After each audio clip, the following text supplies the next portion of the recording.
राज्यात सध्या शेतीच्या कामांमध्ये तेजी आली आहे। शेतकरी शेतीच्या कामात व्यस्त दिसतोय, मान्सूनची वाट पाहतोय। 4 मे रोजी केरळमध्ये मान्सून दाखलही झालाय। आता मान्सून महाराष्ट्राच्या वेशीवर पोहोचलाय। सिंधुदुर्ग जिल्ह्यात काही भागांमध्ये मान्सूनपूर्व पावसाच्या सरी बरसल्यात, तर सिंधुदुर्गला येलो अलर्टही जाहीर करण्यात आलाय। मात्र महाराष्ट्रात मान्सून कधी दाखल होणार आहे?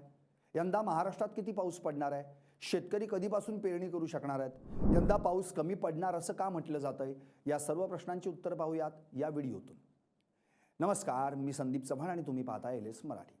यंदा मान्सूनचा प्रवास 3 दिवस उशिराने सुरू झालाय। मान्सून केरळात 1 जून रोजी दाखल होत असतो, पण यंदा तो 3 जून रोजी दाखल झालाय।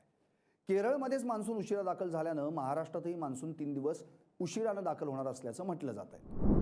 हवामान विभागाच्या अंदाजानुसार येत्या 7 ते 8 जूनच्या दरम्यान मान्सून तळकोकणात आणि गोव्यात अधिकृतपणे प्रवेश करेल।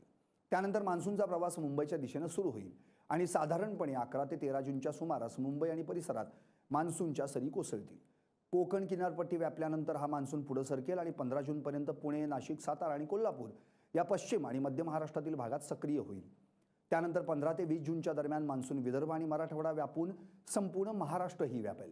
म्हणजे संपूर्ण महाराष्ट्रात मान्सून पूर्णपणे सक्रिय होण्यासाठी शेतकऱ्यांना जूनच्या 3ऱ्या आठवड्यापर्यंत वाट पाहावी लागेल।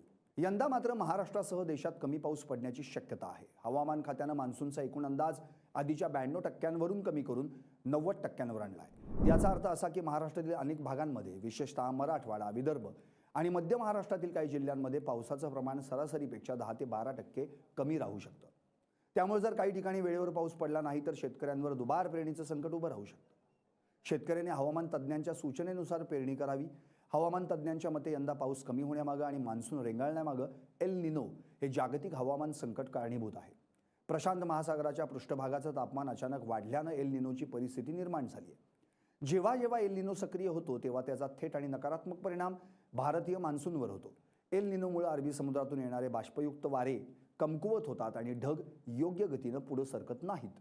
त्यामुळे जूनच्या सुरुवातीला आणि जुलैच्या पहिल्या पंधरवड्यात पावसाची मोठी तूट जाणवण्याची शक्यता आहे।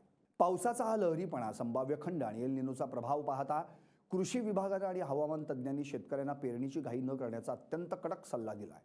अनेकदा शेतकरी मान्सूनपूर्व किंवा पहिल्याच मुसळधार पावसावर विसंबून राहून पेरणी उरकून घेतात, मात्र यंदा तसं करणं धोक्याचं ठरू शकतं।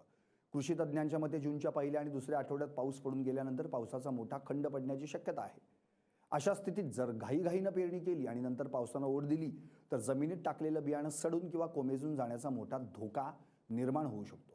त्यामुळे शेतकऱ्यांवर आर्थिक भुर्दंड पडेल आणि त्यांच्यावर दुबार पेरणीचं संकट ओढवू शकतं। त्यामुळे जोपर्यंत परिसरात सलग चांगला पाऊस होऊन जमिनीत किमान 3 ते 4 इंच ओल निर्माण होत नाही तोपर्यंत शेतकऱ्यांनी पेरणीचा निर्णय घेऊ नये। विदर्भ, मराठवाडा आणि मध्य महाराष्ट्रातील शेतकऱ्यांनी साधारणपणे 20 जून नंतर पावसाचा जोर आणि जमिनीतील ओलावा तपासूनच पेरण्यांना सुरुवात करणं अधिक फायदेशीर आणि सुरक्षित ठरेल। त्यामुळे यंदाचा मान्सून बळीराजाची थोडी परीक्षा पाहणारा ठरू शकतो। कृषी विभागाच्या सल्ल्यानुसारच शेतकऱ्यांनी शेतीचं नियोजन करावं असं आवाहन करण्यात आलंय। Bureau report, LS Marathi.